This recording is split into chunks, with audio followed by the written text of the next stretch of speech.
Forget the goal for a second. Niklas Dorsch may have changed Toronto FC's midfield before that ball hit the top corner. The real question isn't whether he can score from distance. It's whether Toronto finally has to know. This midfield was missing. By the end, the answer should be clearer. What Dorsch has changed, what two games cannot prove, and why his role could unlock Toronto's attacking midfielders.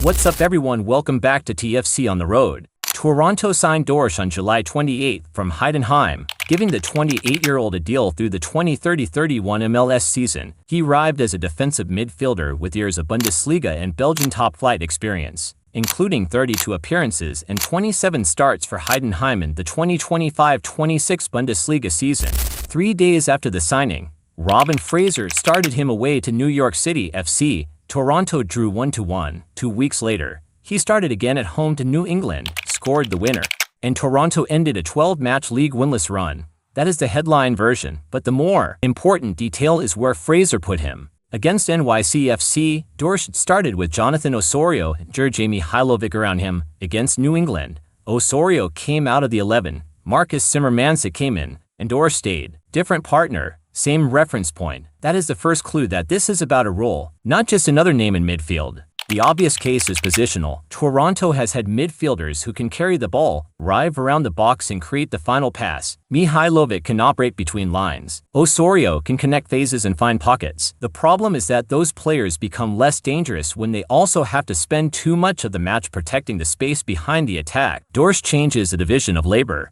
He gives Toronto a midfielder whose starting job is deeper, stay connected to the center backs, offer the safe pass when possession resets, and be close enough to the ball to react when Toronto loses it. That does not mean he stands in one spot. His goal against New England is actually useful evidence of the opposite. The move reaches Mihailovic near the top of the box, the ball is laid back, and Dorsch arrives into the second Lanito finish. The structure gives him permission to step forward because he is arriving from a position of balance, and the rest of his night supports the same picture. Toronto credited him with 29 passes at 93.5% completion and 11.0 for kilometers covered. He was named player of the match and then to MLS team of the match day. None of those numbers alone proves he transformed the midfield. Together, they show what Toronto bought: activity without chaos, simple circulation, and enough mobility to remain connected to both phases. Why does that matter? Because a stable No.6 can make everyone around him look more like their best version. The center backs have a clearer outlet.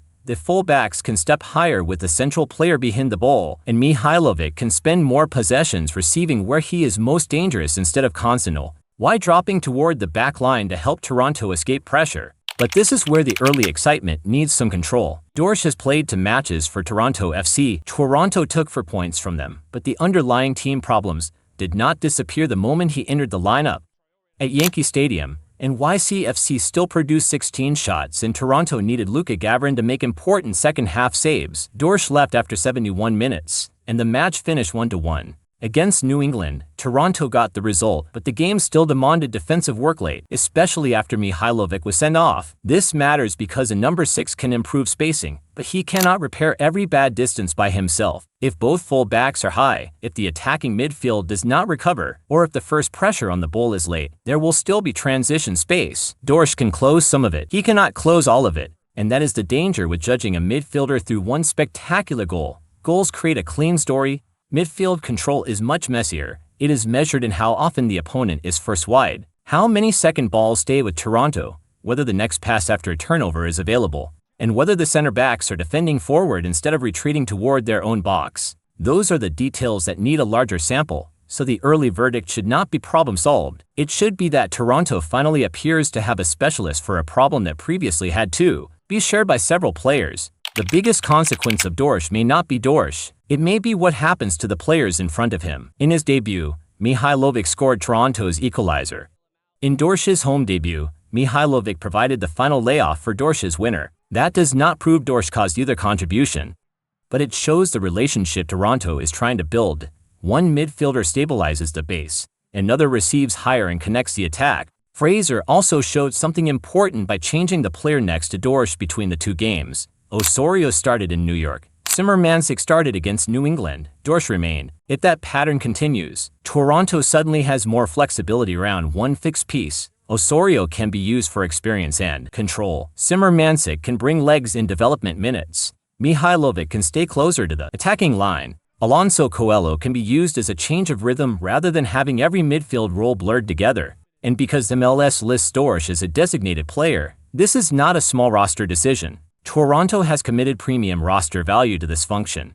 The club is effectively saying that controlling the middle of the pitch is important enough to spend a DP slot on it. That raises the standard. The question is no longer whether Dorsch can be useful. It is whether he can make the entire midfield more coherent over months, not just matches. If he does, Toronto's next roster decisions become easier because the club can recruit around defined roles instead of searching for another general-purpose midfielder. That is why the next few games matter so much. Watch who stays high when Toronto builds. Watch who receives the first pass after the center-backs. Watch where Dorsch is when possession is lost. If those pictures remain consistent, then the change is real even on nights when he does not score. Has Niklas Dorsch changed Toronto FC's midfield? Structurally, yes. Proven it over a season? Not yet. The first two games show a clear idea. Toronto now has a natural deeper midfielder who can become the reference point underneath the creators, circulate the ball cleanly, cover ground and still arrive into the attack when the moment is right. That is more important than the goal itself. The goal made the introduction louder. The role is what could make the change last. The next test is repetition. Can Toronto keep the distances compact? Can Mihailovic and Osorio spend more time higher? Can the fullbacks attack without exposing the center? And can Dorsch maintain the same influence when opponents begin designing their press around him? If the answer becomes yes over the next stretch, then Toronto did not simply add another midfielder, it finally gave the midfield a center of gravity. One question, has Dorsch already fixed Toronto's number 6 spot? Yes, or too early, and if the number 6 is finally defined, the next question is what Toronto FC is still missing around him. That is the breakdown to watch next in the related video. Thanks for following along with TFC on the road. If you enjoyed this update and want more Toronto FC content, be sure to subscribe and turn on notifications so you never miss a video. We'll be back soon with another edition covering the latest news, matches and behind-the-scenes stories. Until then, stay safe and keep cheering on the Reds.